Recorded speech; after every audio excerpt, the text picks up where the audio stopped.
Halo, assalamualaikum warahmatullahi wabarakatuh. Ketemu lagi sama gua, Agus. Kali ini gue bakalan bikin story tentang hijrah dan tentang move on yang terbaik. Story itu dimulai tahun 2013 dan 2014 awal. Saat itu gue punya band dan alhamdulillah sedang project mini album buat ke salah satu label. Saat itu tinggal satu lagu yang belum kelar proses recordingnya. Namun di tengah perjalanan gua bikin semuanya menjadi kacau. Ya, semuanya menjadi kacau cuma gara-gara katanya cinta. Gua memutuskan buat keluar dari band itu dan memilih yang namanya cinta saat itu. Saat itu loh bro, yang gue kira itu cinta. Nah, siapa sih yang gak marah ketika kita sedang project dan semuanya dibikin berantakan? Itu salah gue. Kenapa gue bikin semuanya jadi kacau? Wajar kalau temen-temen gue saat itu marah, benci, dan enggan buat bertemu lagi sama gue. Akhirnya gue memutuskan buat kembali ke Jakarta. Dan waktu itu masuk ke salah satu radio online di Jakarta. Gue menjadi salah satu hostnya waktu itu buat acara musik. Perjalanan mulai gue rintis lagi, namun bukan dengan musik. Jadi lebih ke entertain, ke acting saat itu. Perlahan namun pasti. Nggak butuh waktu lama buat gue dikenal banyak orang, dikenal banyak agensi saat itu. Dari syuting, model, dari radio, hampir semua acara di Jakarta waktu itu, Jabodetabek, bahkan sudah sampai ke Bandung, Cirebon. Alhamdulillah dapat job dari situ. Saat itu gue pikir wah ini hal yang gue impikan ya, menjadi seorang yang terkenal, menjadi public figure. Pengen apapun saat itu bisa, mau ke sana mau kemari, mau beli ini itu, semuanya bisa. Namun ada yang gak bisa kita milikin saat itu, waktu. Gue sangat sulit buat ngatur waktu gue. Saat itu gue ditemenin sama seseorang yang ya menurut gue waktu itu ya cinta, ya kan, cinta buta kali ya. Akhirnya gue jalanin terus di entertain, syuting segala macam. Tahun 2017 gua ngerasa ini kok bukan gua gitu kan. Setelah kurang lebih 3 tahun 4 tahun gua jalanin entertain itu, gua baru berpikir ke situ gitu. Gua jauh dari orang tua gua jauh dari keluarga gua, dan gua jauh dari sahabat-sahabat gua. Bahkan sampai detik itu gue belum ketemu lagi dengan band gue dulu gitu kan, sahabat-sahabat di band gue dulu. Pada akhirnya terakhir syuting tahun 2017 saat itu ya, salah satu film di ya Antv saat itu. Dan ada satu insiden yang bikin gue harus berpikir 1000 kali, bahkan mungkin 1 juta kali ya. Gue berpikir saat itu, sehat itu mahal ya ternyata. Jadi ada insiden yang membuat kaki gue waktu itu bengkak. Alhamdulillah nggak patah. Untungnya nggak patah gitu kan. Jadi ada insiden, di situ ada adegan motor, ya tahulah gitu kan. Itu akhirnya dari situ gue mutusin gue untuk vakum dari dunia entertain. Gue bilang ke manajer gue, Om, gue minta izin kalau gue mau vakum. Dia bilang mau kemana gitu kan. Ya gue bilang aja gue mau jadi tukang ojek aja dan mau, ya nggak tahu nanti gitu kan, wah tukang ojek gitu kan. Saat itu pun keputusan gue bikin beberapa orang bahkan yang katanya cinta sama gue pun kaget gitu kan. Lo kalau ngojek doang masa depan lo kemana gitu kan. Wah itu kan kalau udah mau ngomongin masa depan udah kacau gitu. Tapi gue tetap memutuskan buat keluar, gue vakum dari entertain saat itu. Gue jalanin ojek, gue ketemu sama temen-temen gue, sahabat gue bisa kumpul sama tukang ojek yang lebih menghargai waktu, lebih menghargai uang, dan lebih dekat dengan keluarga saat itu. Namun ada satu kejadian yang bikin gue tahun 2017, ya mungkin saat itu gue ngerasa dunia itu nggak adil, Allah itu nggak adil gitu. Kenapa gue harus ngalami hal itu gitu kan. Kejadian itu membuat gue stres, frustasi, bahkan jatuh sakit. Kepala gue waktu itu harus dibotakin karena ada satu penyakit yang bikin rambut gue harus rontok. Gue bolak-balik ke salah satu rumah sakit karena rawat jalan di daerah Purbalingga. Ya sebut aja Rumah Sakit Harapan Ibu Purbalingga. Saat itu gue ditanganin oleh dokter Fajar saat itu. Dari situ dokter bilang, kenapa Mas Agus bisa sampai seperti itu? Ya gue bilang aja kan, ya nyeplos gitu kan. Gue pernah mencintai seseorang dok, sampai pada akhirnya titik terendah dalam hidup gue nggak dianggap lagi. Akhirnya dia ninggalin gue dan memilih yang pada saat itu lebih baik dari gue, dari segi pendidikan dan finansial. Lalu dokter itu bilang, sudah, kalau jodoh cinta nggak bakal ke mana. Kalau cinta dalam keadaan apapun dia bakalan bersama kita. Dari situ gue menemukan motivasi. Dari situ gue menemukan jalan baru lagi, bahwa gue harus belajar untuk ikhlas. Gue harus belajar untuk lebih baik lagi, untuk dekat kepada Allah. Yang ya beberapa tahun terakhir saat gue di entertain, gue sangat jauh dari Allah, gue sangat jauh dari keluarga. Akhirnya gue memutuskan buat kembali ke Jakarta saat itu dalam kondisi sudah sehat dan hampir setengah tahun di kampung. Saat itu gue balik lagi ke Jakarta dan gue ketemu sahabat gue. Dia sahabat gue ketika gue di musik juga. Saat itu gue ngobrol, gue ceritain semuanya, kejadian semuanya. Akhirnya dia ngajakin gue buat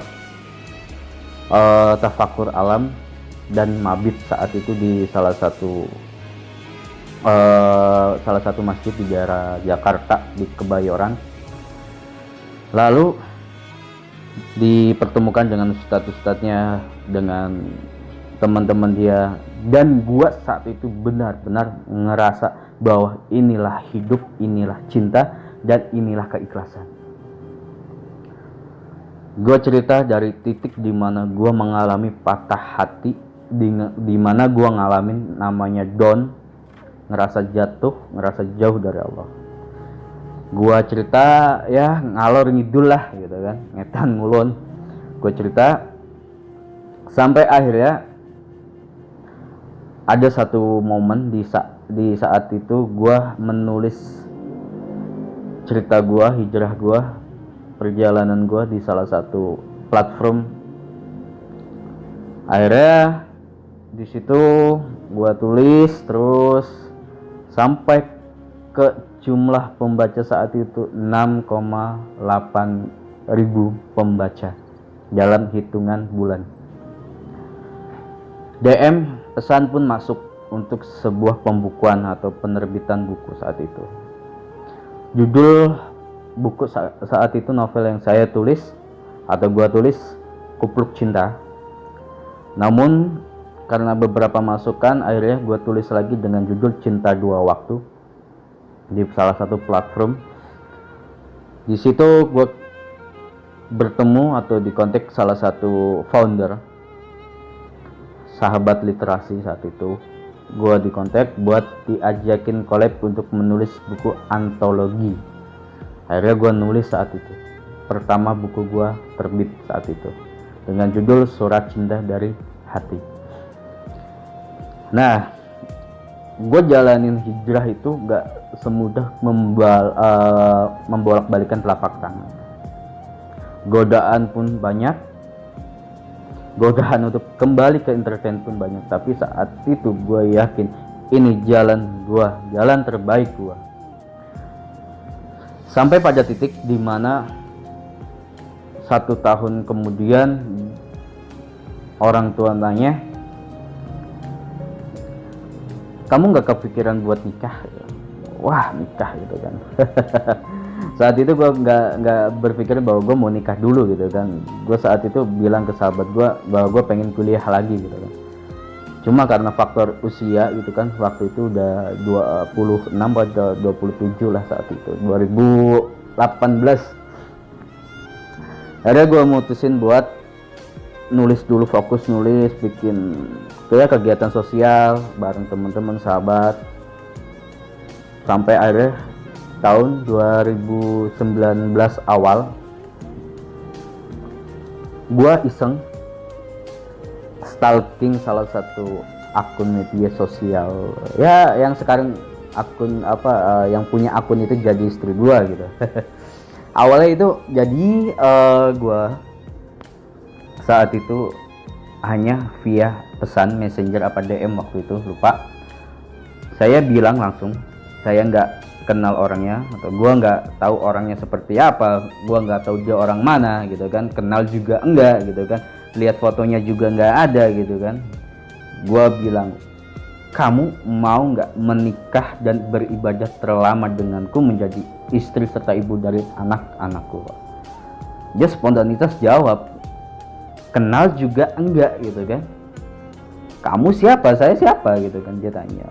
Kenal juga enggak gitu kan. Gue bilang lagi, gue mau ngajak lu tuh nikah, bukan ngajak lu tuh buat pacaran atau bermaksiat. Gue ngajak lu tuh nikah gitu waktu itu.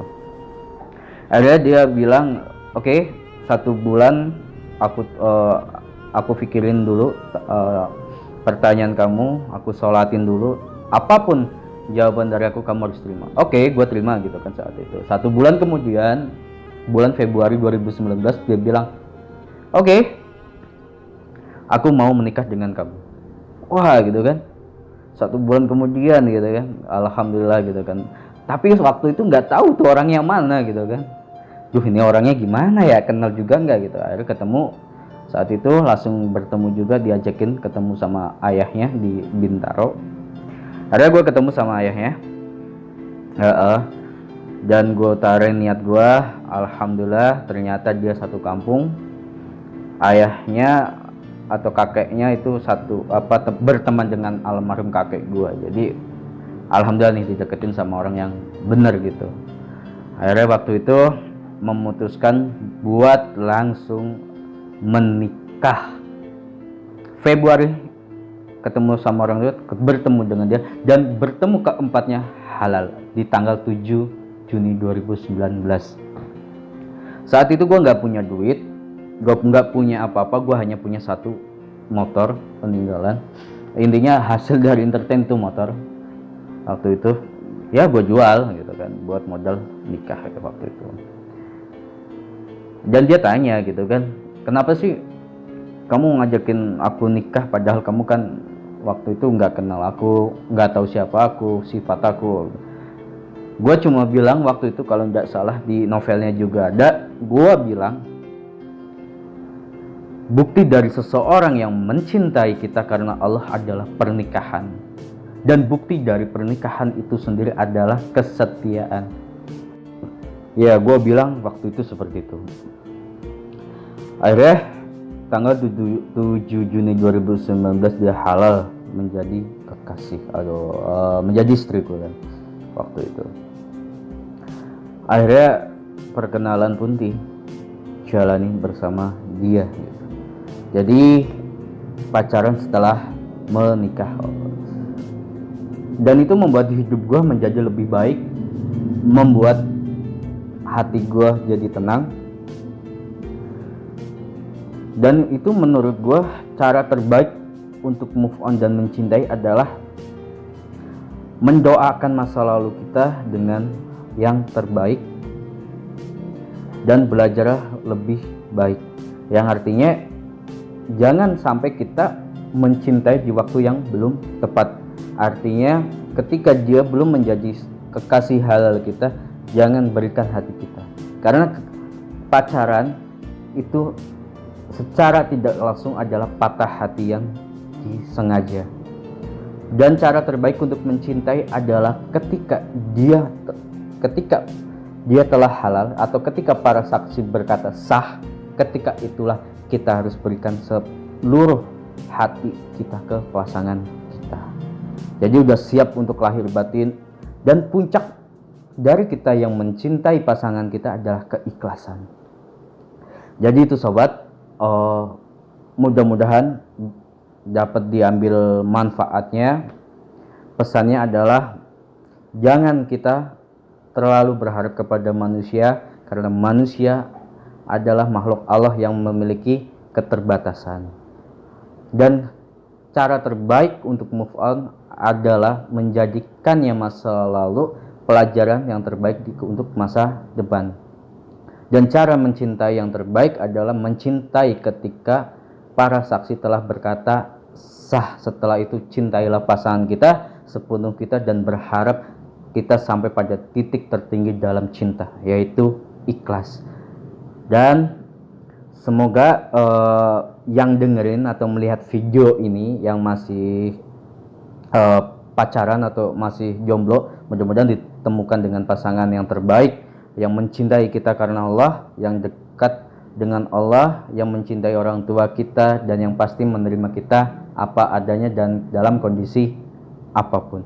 Oke, thank you, dan jangan lupa share, like, dan komen. Wassalamualaikum warahmatullahi wabarakatuh. Salam kupluk cinta.